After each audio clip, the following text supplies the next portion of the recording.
NDA സർക്കാർ പൊതുജനത്തെ ചക്രവ്യൂഹത്തിൽ കുരുക്കിയെന്ന് രാഹുൽ ഗാന്ധി. ചക്രവ്യൂഹം മോദി, അദാനി, അംബാനി തുടങ്ങിയവരുടെ നിയന്ത്രണത്തിൽ. If the defense minister decides he wants to be prime minister, there is a big problem. There is fear. Why is this fear spreading so deeply? കേന്ദ്ര budget സാധാരണക്കാരനെ പിന്നിൽ നിന്ന് കുത്തിയെന്നും ലോക്സഭയിൽ രാഹുൽ. പ്രസംഗത്തിനിടെ പാർലമെന്റിൽ ഭരണ പ്രതിപക്ഷ പ്രതിഷേധം. കേരള സർവകലാശാല സിൻഡിക്കേറ്റ് LDF-ന് 12-ൽ 9 സീറ്റുകൾ നേടി. ചരിത്രത്തിൽ ആദ്യമായി BJP-ക്ക് സീറ്റ്. 2 സീറ്റുകളിൽ വിജയിച്ചു. ഔദ്യോഗിക ഫലപ്രഖ്യാപനം കോടതിയിലുള്ള കേസുകളിലെ വിധി വന്ന ശേഷം.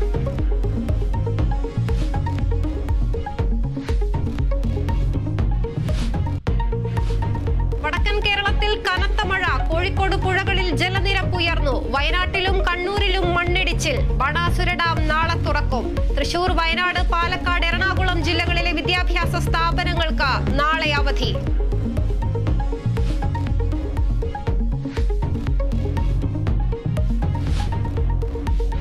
സംസ്ഥാനത്ത് വീണ്ടും അമീബിക് മസ്തിഷ്ക ജ്വരം. കോഴിക്കോട്ടെ 4 വയസ്സുകാരന് പോസിറ്റീവ്. കുട്ടി കോഴിക്കോട് സ്വകാര്യ ആശുപത്രിയിൽ ചികിത്സയിൽ.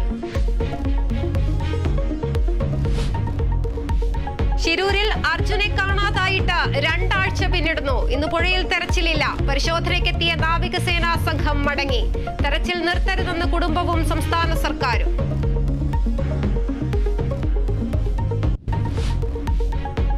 പാരീസ് ഒളിമ്പിക്സ് ഹോക്കിയിൽ അർജന്റീനയെ സമനിലയിൽ തളച്ച് ഇന്ത്യ. ഇന്ത്യക്കായി ഗോൾ നേടി ക്യാപ്റ്റൻ ഹർമൻപ്രീത് സിംഗ്. ഷൂട്ടിംഗിൽ ഇന്ത്യക്ക് നിരാശ. 10 മീറ്റർ എയർ റൈഫിൾസിൽ റമിത ജിൻഡാലും അർജുൻ ബാബുദയും പുറത്ത്.